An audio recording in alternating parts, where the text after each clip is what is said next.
We're going to choose 5 snowflakes that we traced in the beginning of the project, and we're going to take construction paper crayons in cool colors. Pick one color and start to outline the shapes of your snowflake. You're going to outline the shapes carefully. It might be easier to not lean on your newspaper. You're going to press down hard or trace over them more than once to make a bold crayon line around each of the shapes in your snowflake.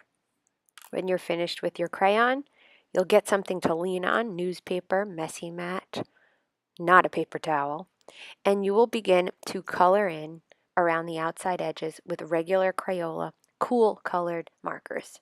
You do not have to color neatly, you just have to make sure you fill in all of the paper. You don't want to leave too much paper uncovered. Anywhere there is crayon, you'll color around it, and you want to switch colors. Do at least 2 different colors of marker while doing this, and you can do more than 2. When we're done, it's going to look a little bit tie-dye. You will color in all 5 snowflakes the same way. You could use different colors, but make sure they're all covered first with crayon outline and then with cool colored markers. When you're all done, you will set yourself up for the next step. You will need a piece of cardboard and about 6 pieces of paper towel. Lay the paper towel over your cardboard to cover it completely. Then place your snowflakes, lay your snowflakes out on the paper towel. Try to fit all of them on one piece, but don't let them overlap. When you get things in place, you will borrow my green spray bottle and you will lightly spray the snowflakes with water. You'll see as they sit, the water will make the markers spread and it will look tie-dye. You don't want to soak them, you just want to wet them a little bit and give them some time for the colors to spread. Get a black piece of poster board, and you can't see me doing this, but you will need to write your first name, your last name, and your class on it with white colored pencil.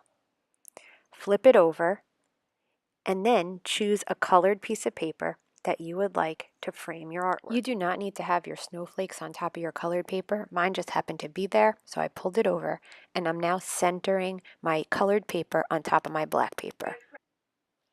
When my paper's centered, I'm going to staple one staple in the middle on the short sides. Slide my stapler all the way in as far as it can go. Now I will lay out my snowflakes in a pleasing composition. They can overlap the black, but they shouldn't hang off the black edge.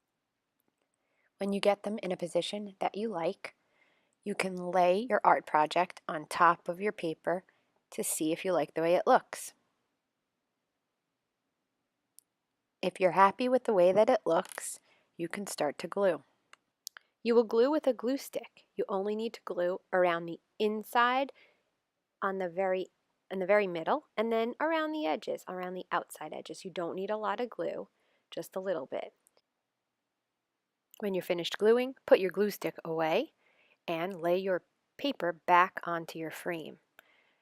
Put it in a place where it's centered, and then take your flat bottom stapler, hold your paper, and carefully staple down each corner. When you're all done, you will take a picture for Art Sonia, and then you will put your newspaper on top of your paper